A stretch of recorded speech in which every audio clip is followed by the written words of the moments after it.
Hello, my friends, and welcome to The Chew, where we ask the question, are we choosing the way of Jesus or are we choosing our own way? As I told you yesterday, we're going to start looking at the way of Jesus' friendship this week.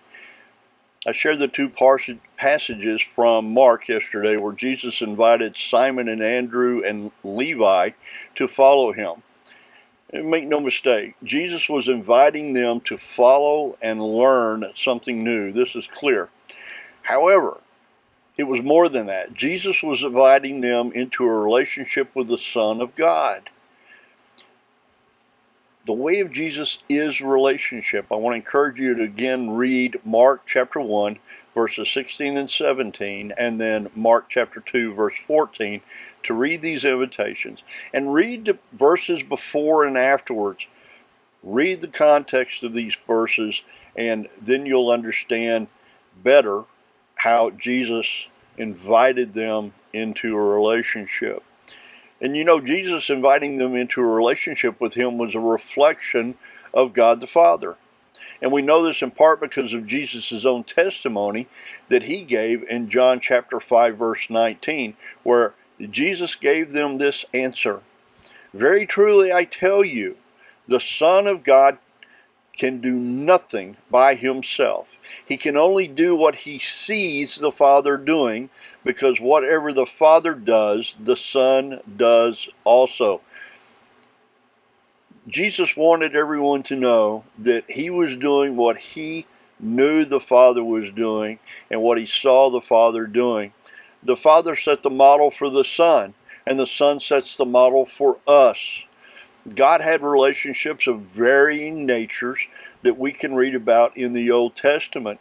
For example, the relationship that he had with Adam when he placed him in the Garden of Eden with instructions. God had a relationship with Moses, Samuel, Noah, Daniel, David, and Job.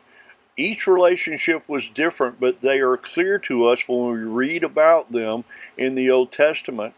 Jesus likewise entered into relationships with the disciples, with Mary, Martha, and Lazarus, all for many purposes. And we're going to dissect some of these relationships tomorrow so that we can get a better understanding as to the specific purposes of the relationship that God had with individuals in the Old Testament and Jesus had with individuals in the New Testament.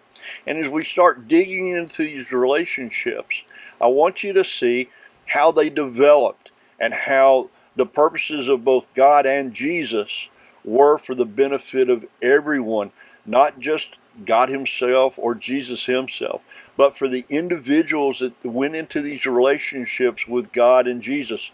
And as an outflow of that, the relationships that these individuals developed with other people. So I pray that as you look at these things, that you'll ask yourself this question: am I choosing to follow the way of Jesus, or am I choosing my own way?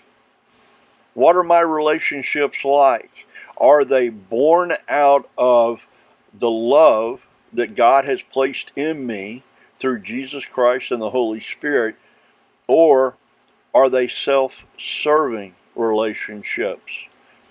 All relationships have different look and feel. So was the relationships that Jesus had with the disciples. We'll read how Jesus had a very close relationship with 3 of the disciples. However, he called 12. And then there were other disciples that joined them in the journey along the way before Jesus was crucified.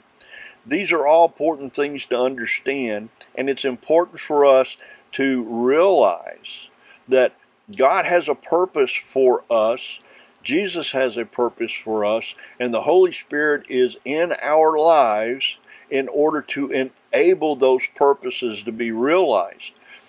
Relationships are very important. They're very important to God, they're very important to Jesus, and they're important to the Holy Spirit. So if these relationships are important to our God, they need to be important to us as well. I pray that as you think about what I've shared here briefly today, and as you look at the verses that I've shared, You'll invite the Holy Spirit to give you eyes to see and ears to hear God's truth from His Word. That you'll have a receptive heart and mind to receive these truths, and then act with the boldness, the commitment, and the courage of Jesus to take the action steps the Holy Spirit leads you to take as you choose today to follow the way of Jesus. I pray you'll have a wonderful day, my friends. Go in the peace of God. Blessings to you. Bye for now.